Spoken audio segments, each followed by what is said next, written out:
Lá em Gênesis, no capítulo de número 1 e verso de número 1, está escrito que no princípio criou Deus os céus e a terra. Essa palavra primeira da Bíblia, que dá o título ao livro, do primeiro livro da Bíblia, Bereshit, quer dizer em princípio, seria melhor traduzido para nós como em princípio, ao invés de no princípio. No princípio da vida criativa de Deus. Em princípio, criou Deus os céus e a terra. O texto hebraico diz que Deus primeiro cria os céus, depois cria a terra. Ponto. Céus e terra estão criados. Está tudo pronto. No verso 2, essa mesma terra está em um estado diferente do verso 1. Veja, é a mesma terra, mas o estado é completamente diferente. Porque já no verso 2, há trevas, há caos, há vazio. Mas não era assim no verso 1. Porque Deus não criou a terra um caos. Deus não criou a terra um vazio. Está conseguindo entender ou não? Isaías 45, 18, se a gente puder colocar na tela. Olha esse texto aqui de Isaías 45, 18. Joga na tela, por gentileza. Isaías 45, verso 18. Porque assim diz o Senhor. Quem está falando? Quem está falando? Que tem criado os céus. Veja, Deus na Escritura nunca fala sem antes se apresentar. E Ele sempre se apresenta na faceta em que Ele vai falar. Ou seja, se Ele vai falar de libertação, Ele vai dizer: eu sou o Deus libertador, que te tirou da terra do Egito, da casa da servidão. Se Ele vai falar de provisão, Ele vai dizer: eu sou o Jeová Jireh, o Deus provedor. Se Ele vai falar de cura, Ele vai dizer: eu sou o Jeová Rafá, o Deus que cura. Se Ele vai falar de guerra, Ele vai se apresentar: eu sou Jeová Sabaô, o Deus da guerra. Aqui no caso Ele vai falar de criação. Por isso Ele diz: eu sou o Deus criador, que tem criado os céus, o Deus que formou a terra. Em outras palavras, alguém entende mais da criação do que o Deus criador? Vou perguntar de novo, você me responde. Alguém entende mais da criação do que o Deus criador? Não. Olha o que o Deus criador vai fazer. O que ele vai dizer, perdão. E a fez, Ele a confirmou. Não a criou vazia. Será que ficou claro ou não? Então diga comigo. Deus não criou a terra vazia. Ó, mas a formou para que fosse habitada. Eu sou o Senhor e não há outro. O que ele está querendo dizer? Não é um assunto que eu estou aberto à discussão. Irmão, Deus fala da criação com a petulância de quem criou. Quem quiser saber mais tem que estudar. Ele só fala: foi assim que eu fiz. Aí alguém vai dizer: ah, então não teve o Big Bang? Foi Deus que formou? Ele disse que formou, não falou como. Entende ou não? Sim, as partículas de matéria podem ter se chocado, pode ter sido através do Big Bang. Deus não disse que não. Ah, mas a igreja diz que a Terra tem 6.000 anos. Não, confundimos. A igreja não diz isso. Nem a protestante, nem a católica. A igreja diz que a humanidade tem 6.000 anos, não a Terra. Porque, presta atenção, o primeiro, o segundo e o terceiro dia da criação, eles podem ter durado milhões de anos. Porque os 3 primeiros dias, eles não tiveram 24 horas. Como que nós sabemos disso? É bem simples, não tinha sol. E o dia só tem 24 horas, porque é o tempo que a Terra leva a mais de 1.600 km por hora para dar um giro em torno do seu próprio eixo. Em relação ao Sol, não tendo Sol. O Sol só foi criado no 4º dia. Então, tudo que a gente estuda na escola, ok? Não contraria o que a Bíblia está dizendo. Então, aquilo que é científico, geológico, cosmológico, não desmente a Escritura.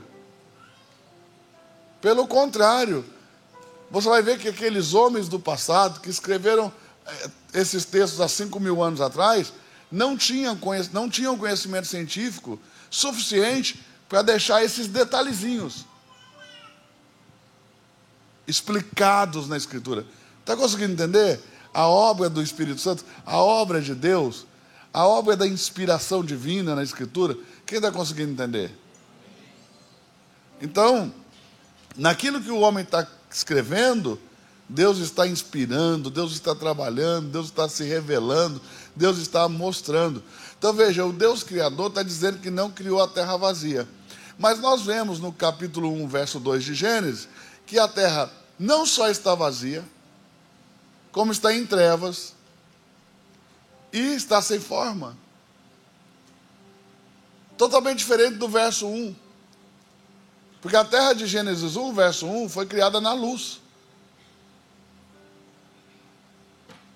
Alguma coisa aconteceu entre o verso 1 e o verso 2 de Gênesis que fez com que a luz se retirasse da terra.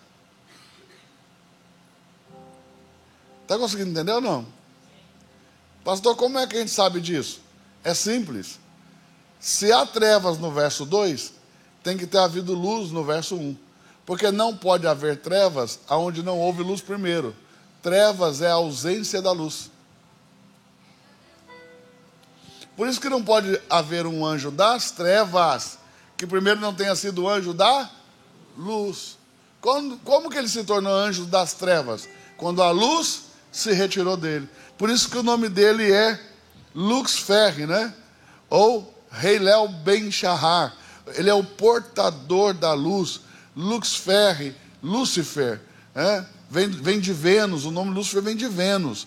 Quer dizer, Vênus não é uma estrela, não tem luz própria. Você olha de manhã assim, ó, perto do sol, parece que você está vendo uma estrela brilhando, mas não é uma estrela, é Vênus refletindo a luz do sol. Então Vênus ele só porta a luz de outro. Assim era Lúcifer, ele portava a luz de alguém. O dia que ele se rebelou, essa luz o deixou. E o que restou?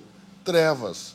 A terra de igual modo, ela foi criada na luz, mas alguma coisa aconteceu que fez com que a luz se retirasse da terra. E você vai ver que isso faz total sentido quando você lê o verso seguinte, o verso 3, que disse Deus: haja luz, e houve luz, e viu Deus que a luz era boa. Ora, será que Deus não tem ciência da luz? Será que Deus não tinha ciência do fato da luz ser boa? A Bíblia diz que Deus é o Pai das luzes. Eu vou dizer de novo. A Bíblia diz que Deus é o Pai das luzes. Como que o Pai das luzes vai estar descobrindo apenas no verso 3 de Gênesis 1 que a luz é boa? E veja, no princípio criou Deus os céus e a terra, não é isso? Sim ou não? O relato de Gênesis capítulo 1, quando chega Deus para criar, quando Deus chega para dizer haja luz, já tem terra, já tem água.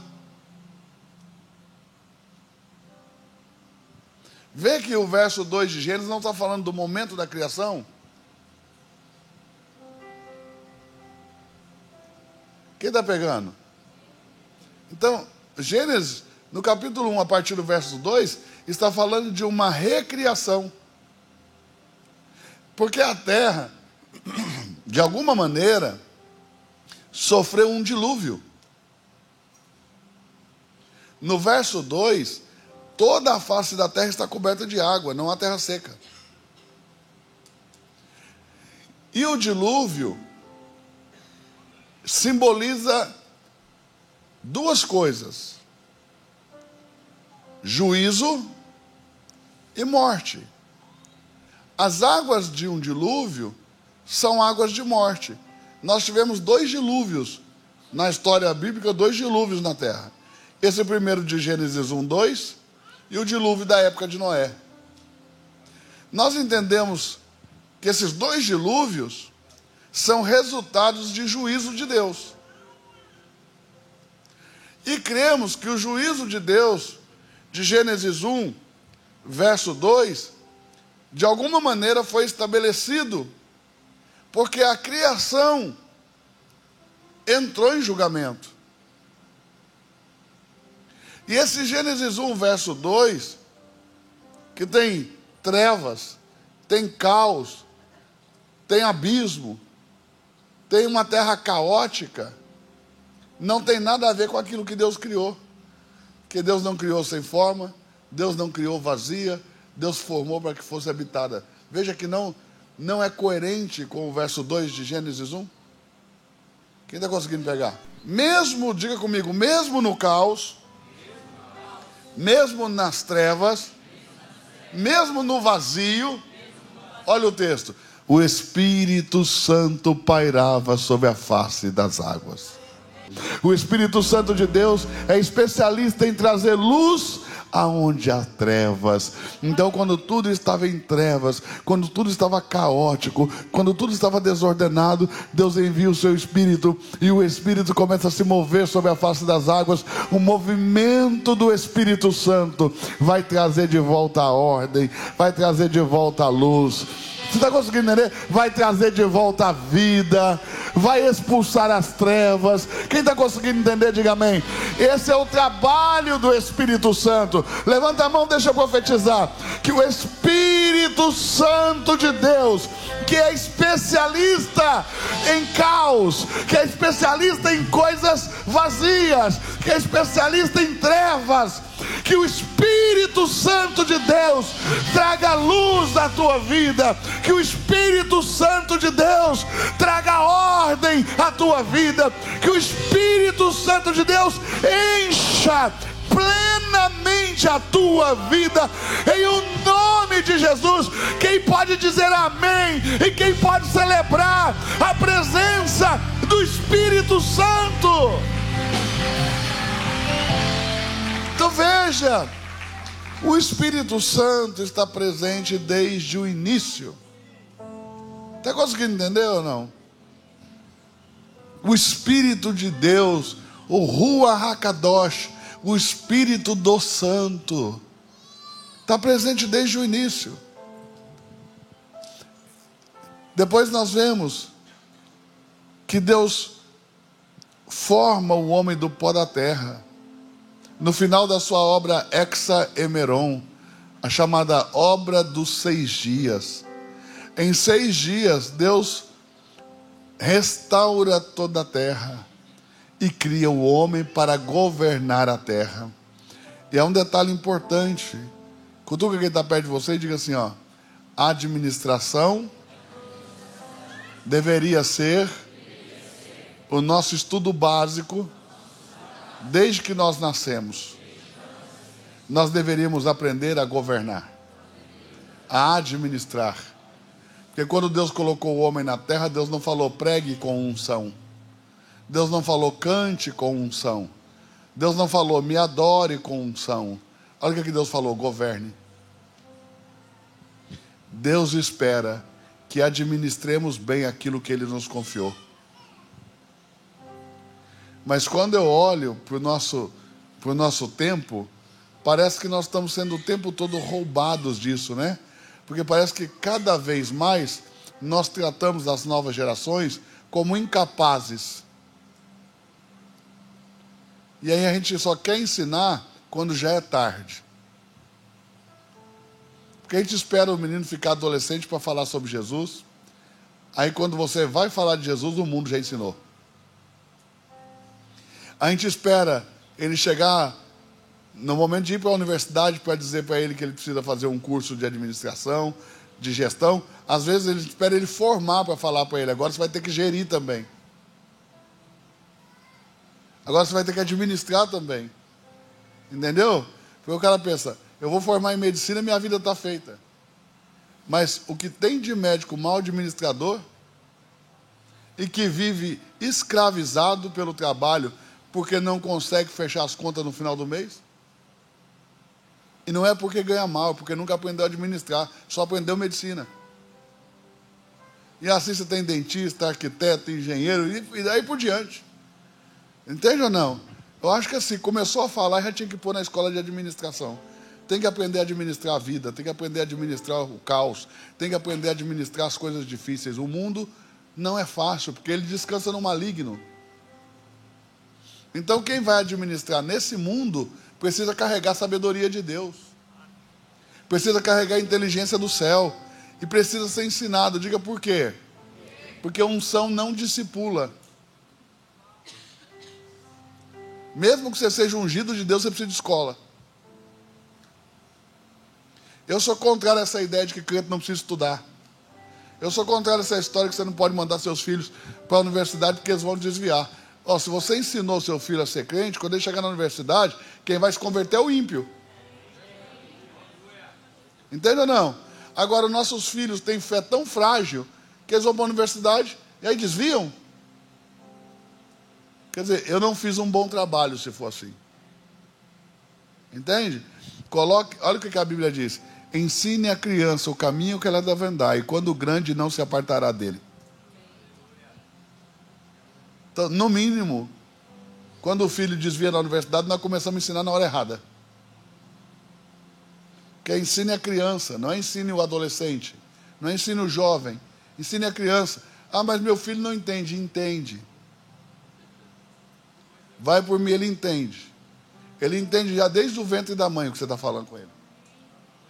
Porque nós aceitamos que os nossos filhos nascem traumatizados, porque quando estava na barriga da mãe, o pai xingou. Mas não aceita que eles nascem abençoados, porque você abençoou ele no ventre da mãe.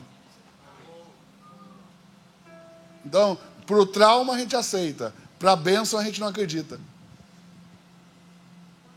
Entende ou não? Está pegando ou não está pegando? Então, abençoa. Você sabe o que eu fazia? Quando a Priscila ficou grávida a primeira vez, eu pegava um fone de ouvido e punha na barriga dela, com a Bíblia em áudio, para o bebê ficar escutando o Lorenzo. Entendeu? O Luca, quando nasceu, eu colocava a Bíblia em áudio lá na cabeceira da cama para ele ficar escutando. Os meus filhos todos ouviram a Bíblia inteira já. Sabe por quê? Porque ensina a criança, não ensina o adulto. Ele vai crescer, ele não vai saber de onde ele veio esse conhecimento, porque ele adquiriu tão pequenininho que ele não vai saber, mas lá no inconsciente dele está. Quando ele precisar, ele vai puxar o que a Bíblia diz: o Espírito Santo te fará lembrar. Mas ele só vai lembrar daquilo que você ouviu. Ele não vai lembrar do que você não sabe. Está conseguindo entender? Tem que ensinar. Tem que ensinar. Quando eu cheguei do hospital com o Lorenzo em casa, né, a gente estava lá nos Estados Unidos, só eu e Priscila. 2 marinheiros de primeira viagem. Ninguém não sabia nem o que fazer. A Priscila teve que entrar no YouTube para saber como é que trocava a fralda. E aí nós fomos curar o umbigo do bebê, trocar a fralda a primeira vez. Priscila era habilidosa já, né? Porque parece que a mãe nasce com isso, né? Incrível. É uma dádiva divina. Elas vão lá, olha o bebê e já sabe fazer tudo. Eu peguei o Lorenzo e recitei para ele os 11 primeiros capítulos da Bíblia. No dia que nós chegamos do hospital, eu peguei ele nos meus braços e fui recitando para ele os primeiros 11 capítulos da Bíblia. Porque são os 11 capítulos mais importantes. Se você souber os 11 primeiros capítulos da Bíblia, você leu a Bíblia inteira. Porque os 11 primeiros capítulos da Bíblia é um resumo da história bíblica toda. Quem está conseguindo entender? Está pegando ou não? Então diga comigo: o Espírito Santo estava presente na obra Ex Hemeron, na obra dos 6 dias. E a principal obra de Deus, no 6º dia, o homem. Gênesis capítulo 2, verso 7 diz que Deus formou o homem do pó da terra. Um boneco inanimado, barro formado pela mão de Deus. Ele se formou da ideia de que Deus manipulou com a própria mão. Mas depois ele soprou. Esse soprou, em hebraico, é ruá. O ruá é o Espírito de Deus. Ou seja, o Espírito de Deus introduziu o fôlego de vida, em hebraico, neshama, o espírito humano dentro da matéria. Então o Espírito Santo foi o responsável por introduzir na matéria o espírito humano. A junção da Neshama, do espírito humano, com o pó da terra, o Bassar, trouxe à luz um terceiro elemento, a alma vivente, a Nefesh humana. Em hebraico, alma Nefesh, alma vivente, a Nefesh, o ser.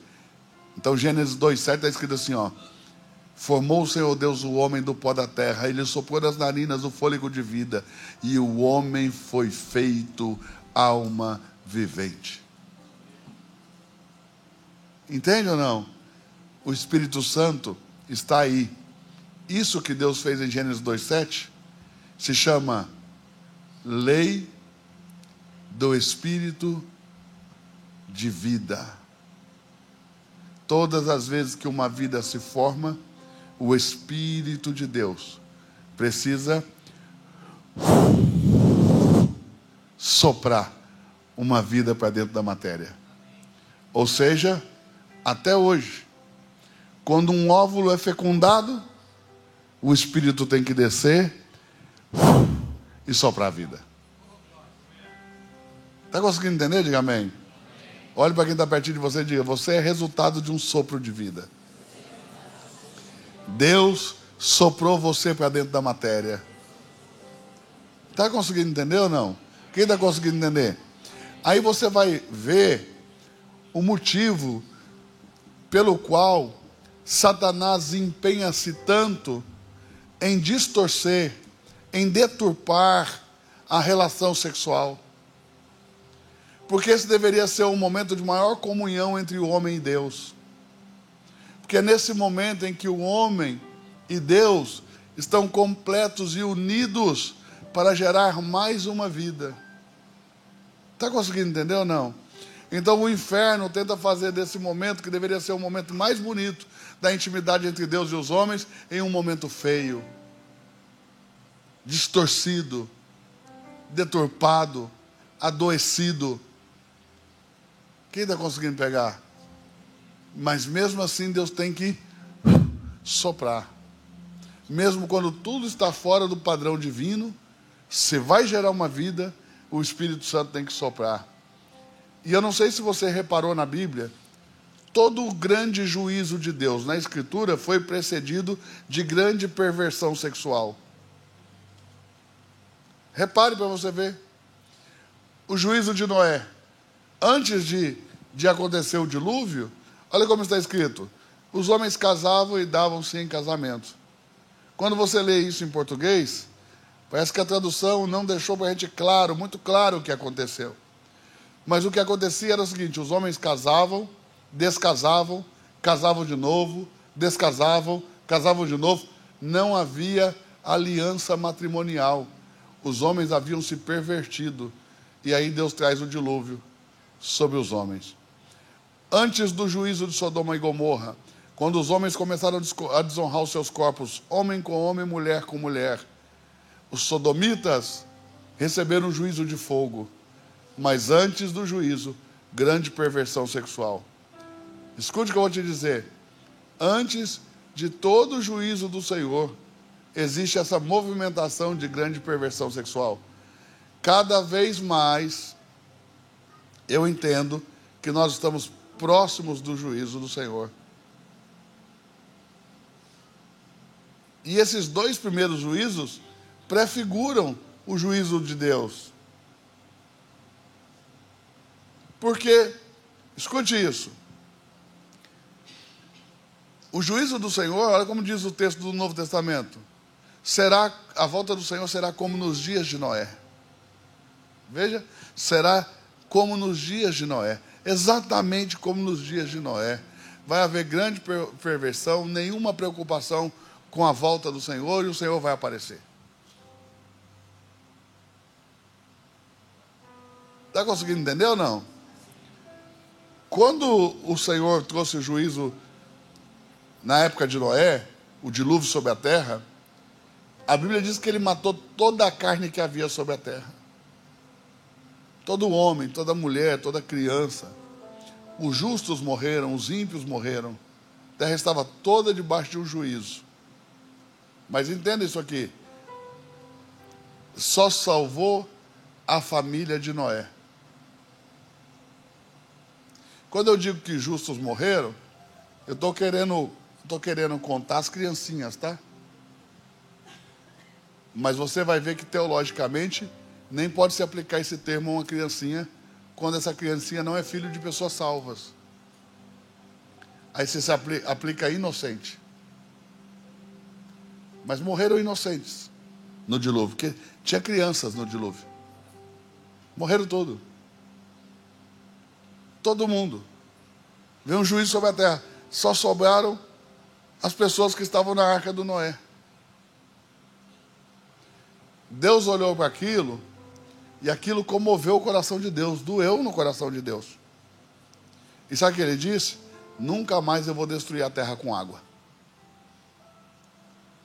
Porque o clamor do povo chegou até diante dele. O desespero das pessoas. Então agora a promessa que está em Pedro é que a terra está entesourada para o fogo. Como que ele vai finalizar? Em um pandemônio, vai vir fogo de Deus sobre a terra e vai consumir. Tão rápido que o homem não vai ter tempo de clamar. Deus vai purificar a terra como o ourives purifica o ouro. Entendeu? Como se purifica a prata. Como que se purifica a prata? Meu tio era ourives, então eu cresci vendo desde menino. Põe a prata no crisol e fogo. A impureza vai para um lado e a prata para o outro. Como se purifica o ouro? Da mesma maneira, põe no crisol e fogo. A impureza vai para um lado e o ouro para o outro, porque são metais com peso diferente. Está conseguindo entender ou não? Quem conseguiu pegar? Assim Deus vai purificar toda a terra. Então, Deus está presente na formação do homem. Depois, o homem vai desobedecer. Mas o Espírito Santo vai estar lá presente. Porque Deus vai falar com o homem. O homem vai ficar diante de Deus arrependido do seu erro. Deus vai cobrir o homem, vai matar um animal inocente, sacrificar carne inocente, derramar o sangue inocente e vai cobrir o homem, né? Vai vestir o homem e a sua mulher. Depois, quando Caim é rejeitado, ele se enche de ira e o Espírito Santo fala com ele: Caim, por que você está irado? Por que descaiu o seu semblante? Antes dele matar o irmão, o Espírito Santo está tentando tratar com ele. E ele diz o seguinte: não é certo que se você fizer o que é bom, assim como seu irmão, você também vai ser aceito.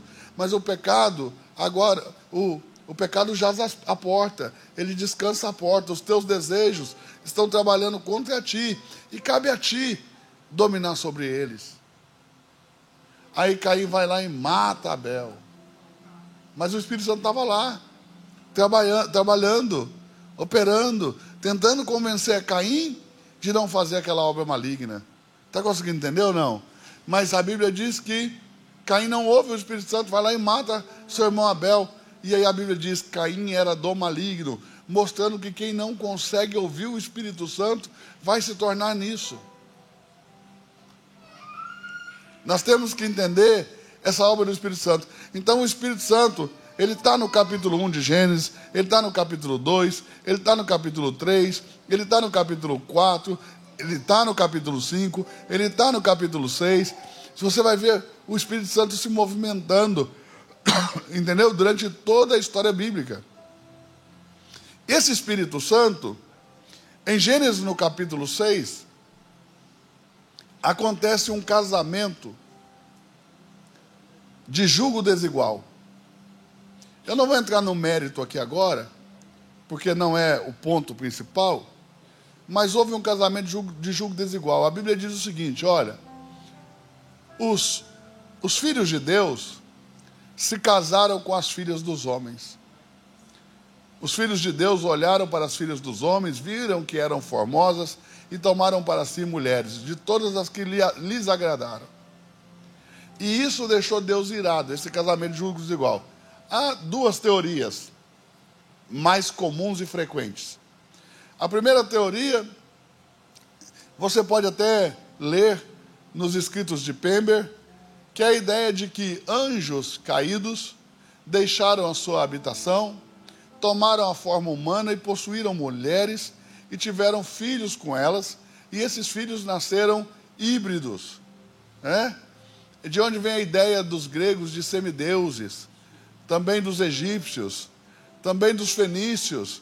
Você vai ver que quase todos os povos antigos têm essa ideia de pessoas que nasceram como resultado da relação sexual, de divindades, de seres espirituais com pessoas humanas.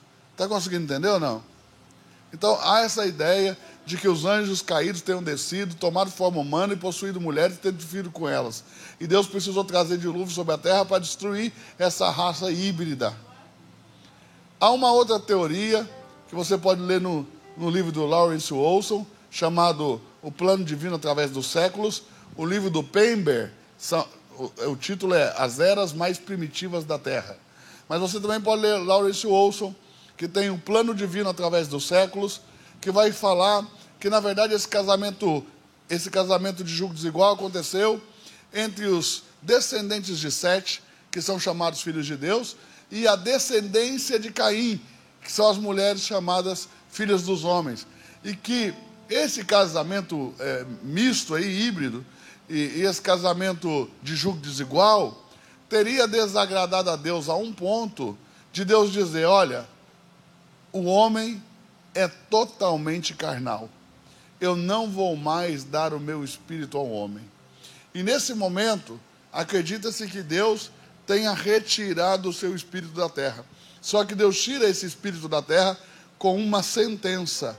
Ele diz assim, ó: nunca mais darei o meu espírito ao homem para sempre.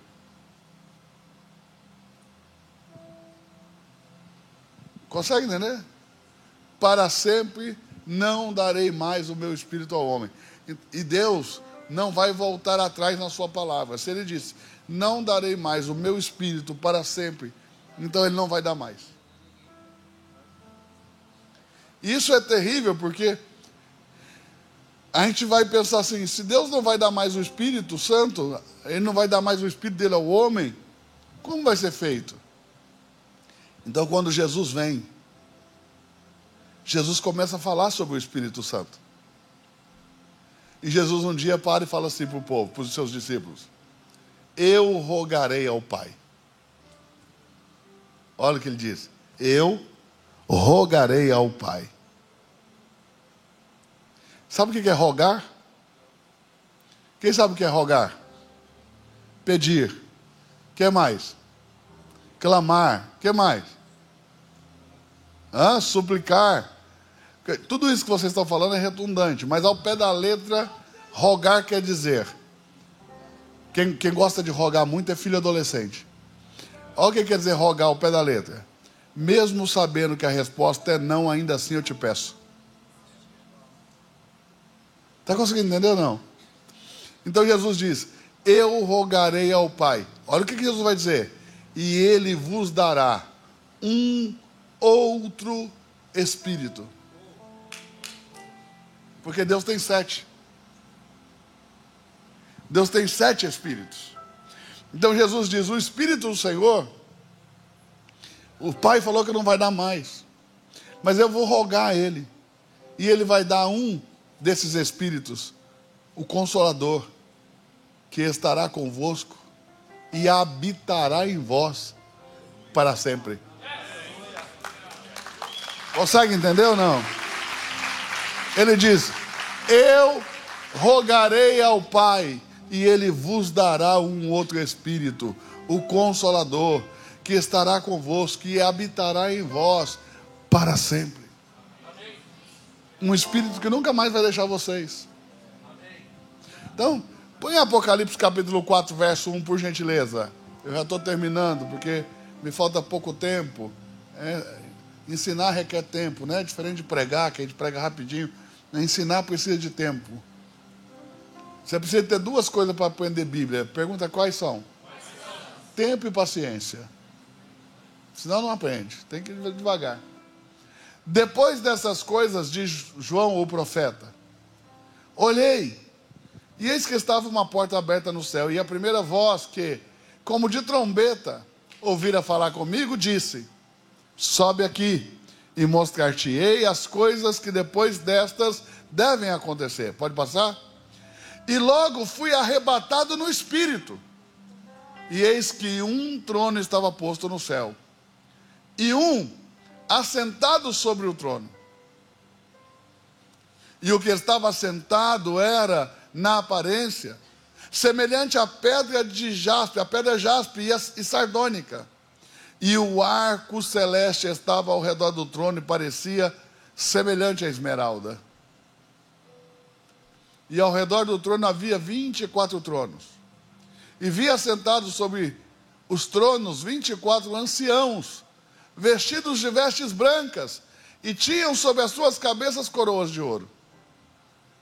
E do trono saíam relâmpagos, e trovões, e vozes, e de diante do trono ardiam 7 lâmpadas de fogo, as quais são os 7 Espíritos de Deus. Diga comigo, os 7 Espíritos de Deus. Mais uma vez.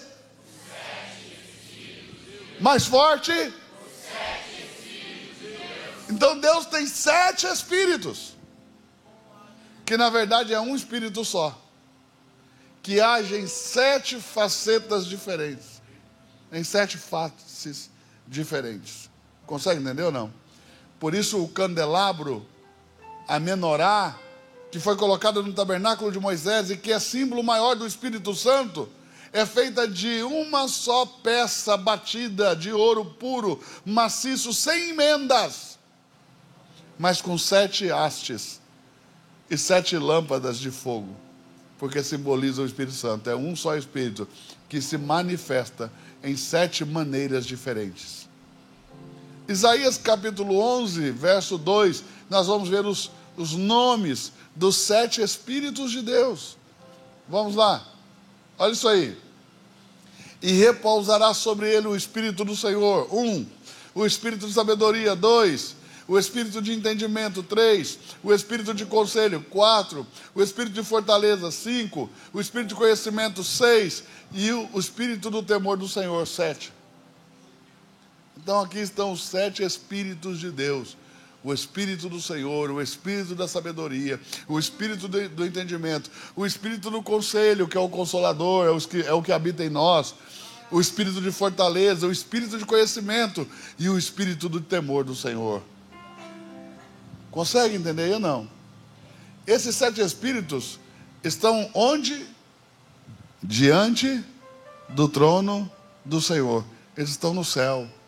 Então, como que ele agia no Antigo Testamento, no Antigo Pacto? O Espírito descia e revestia o homem e usava o homem. Está conseguindo entender? Então nós vemos que ele revestiu o Otiniel. Ele veio sobre o Otiniel. Ele repousou sobre o Otiniel. Ele revestiu Gideão, ele se apoderou de Saul, ele se apossou de Davi, mas ele fazia o que tinha que fazer e voltava, porque ele não permanecia. Quando Davi percebeu que o Espírito Santo de Deus o deixava sempre que ele errava, sempre que ele cometia um pecado, que o Espírito Santo deixava ele fez uma oração. Ele disse: Deus, cria em mim um espírito inabalável, que não se abale com quem eu sou, e não retires de mim o teu Santo Espírito. Está conseguindo entender ou não? Porque o Espírito vinha, fazia o que tinha que fazer e voltava. Se você o ofendia de qualquer maneira, ele já te deixava. Hoje, ele não te deixa, mesmo quando você o ofende. Eu vou te falar uma coisa. Um crente hoje é literalmente como um filho pródigo. Se ele deixar a casa do pai e for para um chiqueiro, o Espírito Santo vai estar lá com ele. Diga para quê? Para fazê-lo tornar a si e dizer: voltarei à casa de meu pai. E quando ele retorna, é uma das expressões mais lindas da Bíblia para mim. A Bíblia diz que o pai vê o filho de longe, e mesmo depois de querer comer a comida dos porcos e não lhe ser permitido, mesmo depois de ser humilhado, veja um moço judeu, que nem sequer come porcos, foi obrigado a cuidar de porcos, desejou comer a comida dos porcos, não era permitido. Ele diz o texto, voltando a si, disse: na casa de meu pai até os empregados têm fartura de pão. Vou voltar para a casa do meu pai, vou pedir: pai, eu pequei contra o céu, pequei contra ti, me trate como um dos seus empregados. Mas quando o pai viu ele de longe, o pai disse: aquele é meu filho. Porque não importa por onde você andou, você não vai deixar de ser filho, porque agora o Espírito Santo não te deixa. Você está conseguindo entender? Ele vai trazer você de volta para a casa do Pai. Ele vai trazer você de volta para a comunhão com o Pai. Ele vai trazer você de volta para a presença do Pai. Quem está conseguindo entender? Quem está conseguindo entender? Olha que coisa mais linda. Esse Espírito Santo que estava lá diante do trono de Deus, ele vai ser enviado. Ele vai ser enviado por Jesus. Essa é a promessa do Espírito Santo, que os irmãos ficaram reunidos em Jerusalém, esperando, porque Jesus disse: olha, ficai em Jerusalém, até que do alto céu sejais revestidos de poder.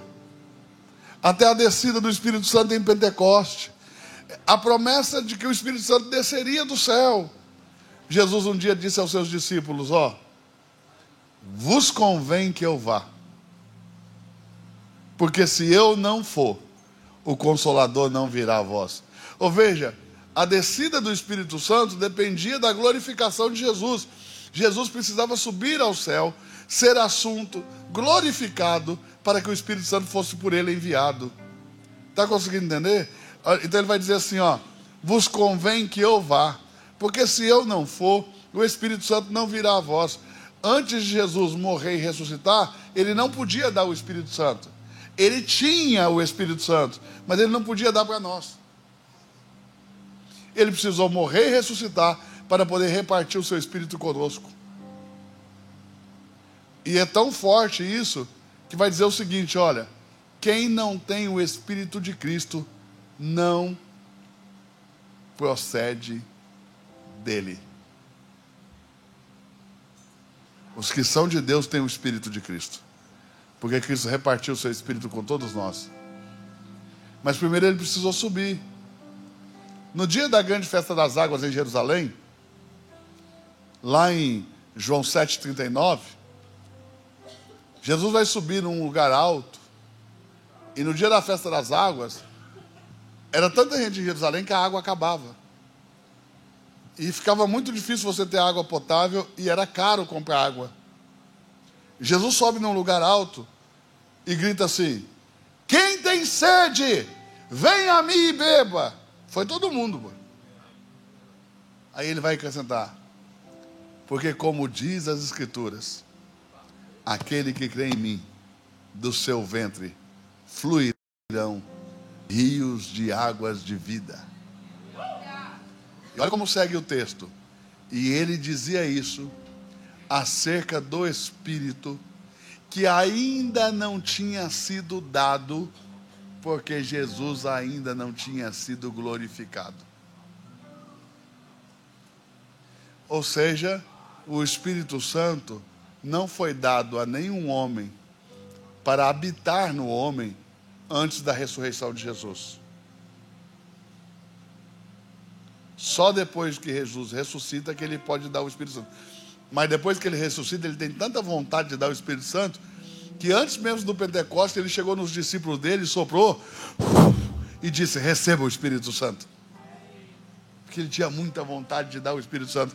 E lembra de João Batista? Ele falou: depois de mim vem um que é antes de mim, do qual não sou digno de desatar as sandálias.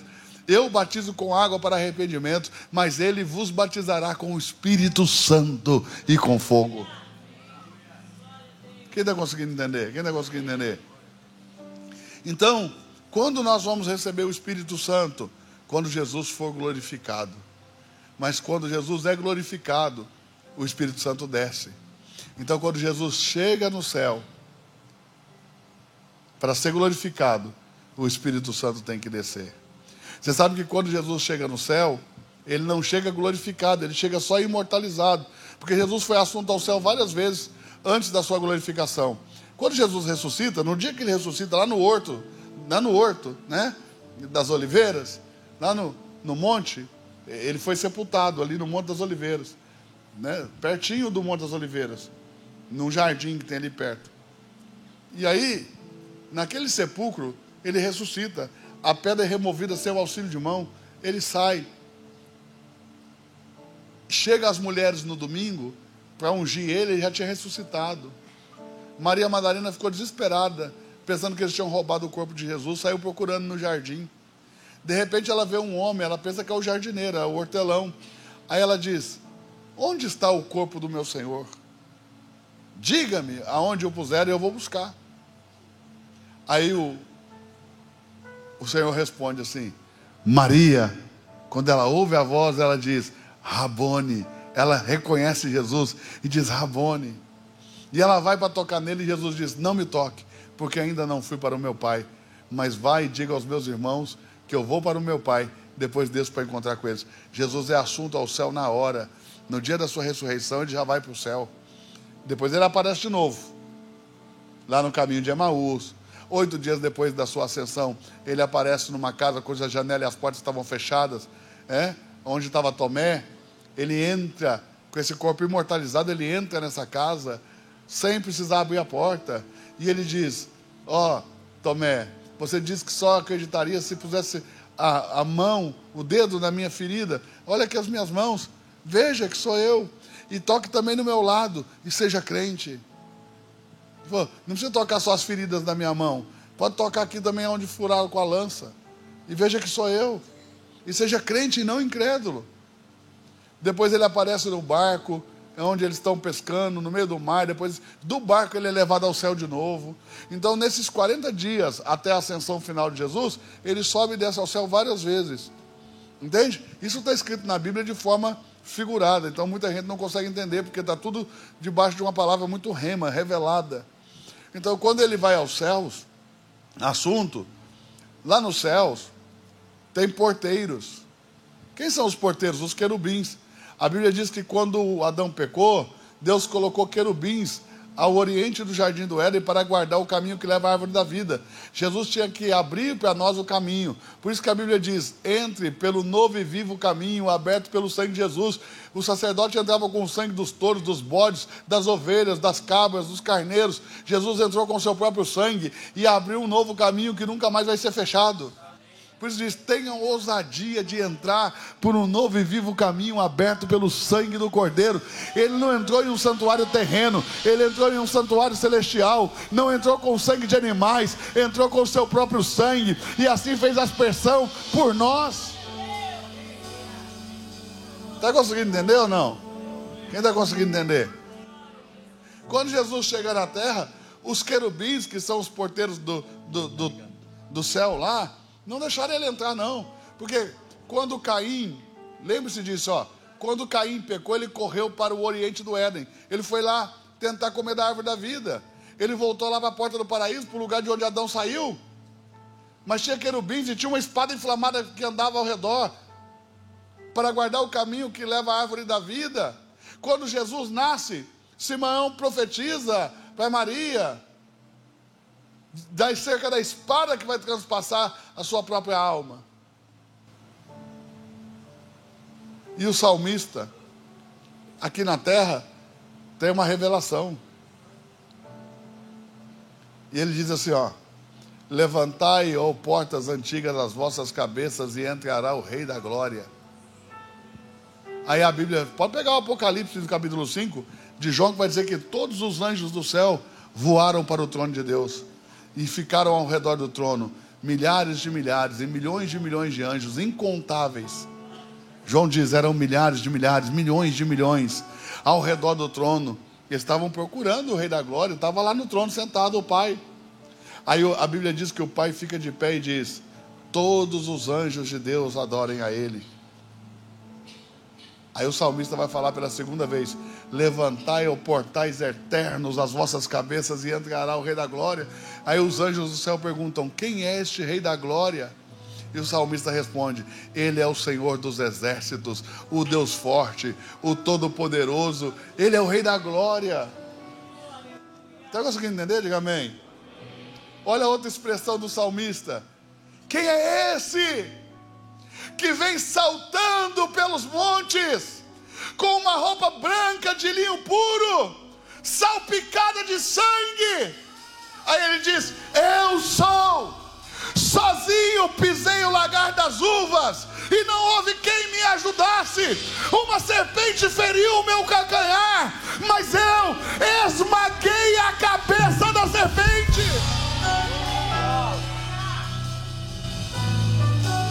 Aí ele vai entrar no céu e ser glorificado. Quando ele vai chegando, Daniel vê, porque Daniel, lá em Daniel capítulo 7, verso 13, Daniel é arrebatado ao céu, e ele tem uma visão, e ele diz: eu vejo, vem subindo com a nuvem do céu, um semelhante ao Filho do Homem. Em Atos, no capítulo 1, os discípulos estão no Monte das Oliveiras, olhando para o céu, e dizendo: ele foi subindo, subindo, então vieram umas nuvens e o cobriram, e ele desapareceu por entre as nuvens. Enquanto eles dizem: ele sumiu por entre as nuvens, Daniel diz: eu vejo, vem chegando com as nuvens do céu, parece o Filho do Homem. Aí João, que também foi arrebatado na ilha de Patmos e está de frente, João olha e diz: eu também vejo, parece um cordeiro, parece que foi morto, mas está aqui.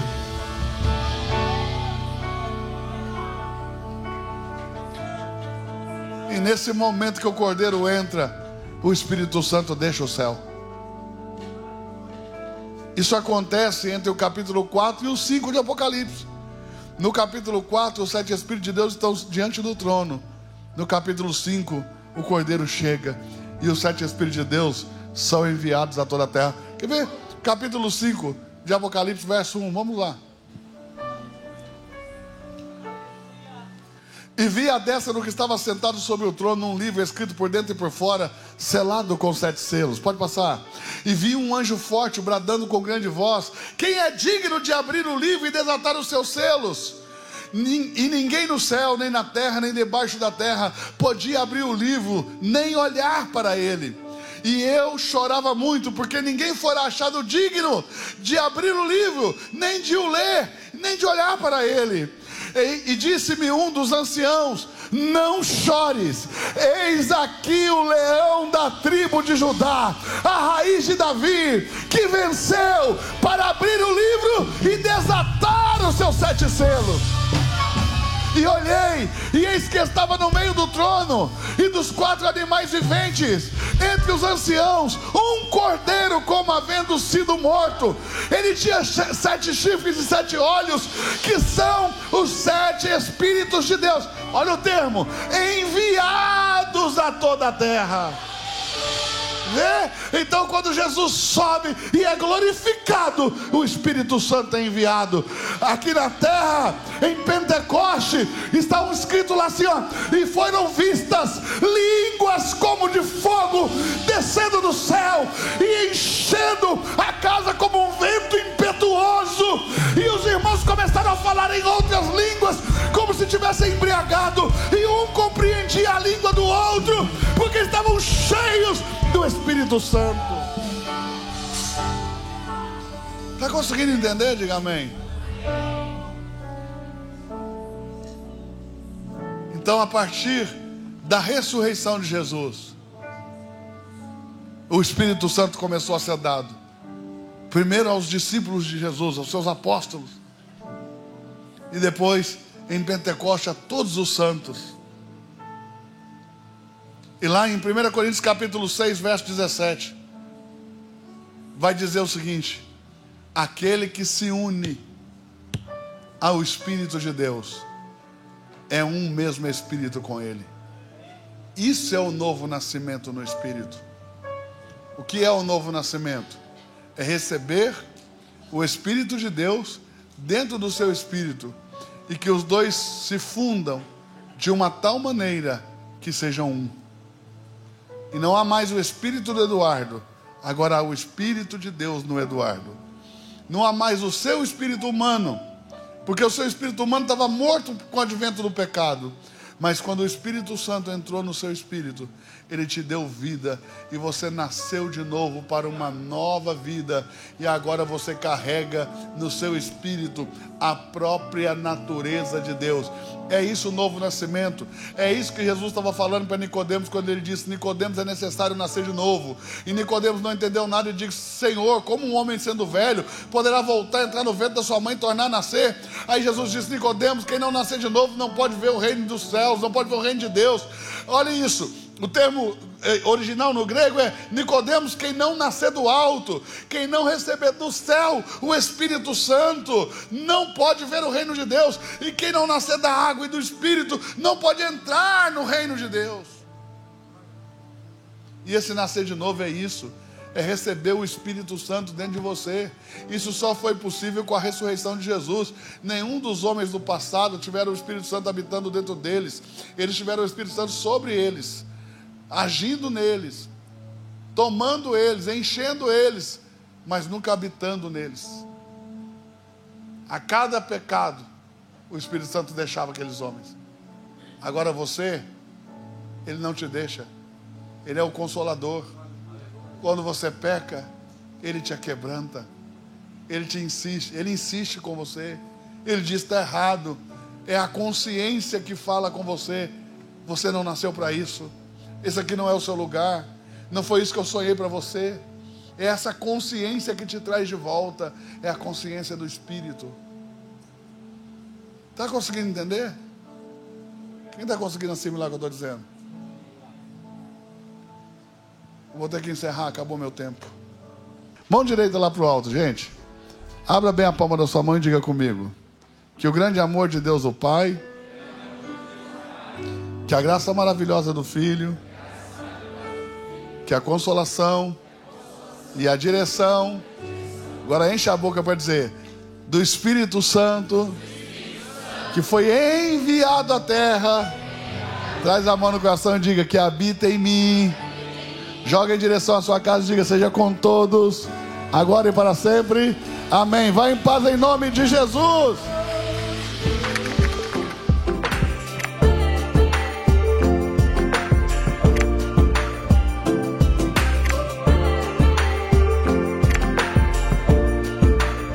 Eu quero que você pare agora, se inscreva nesse canal e faça parte dessa comunidade.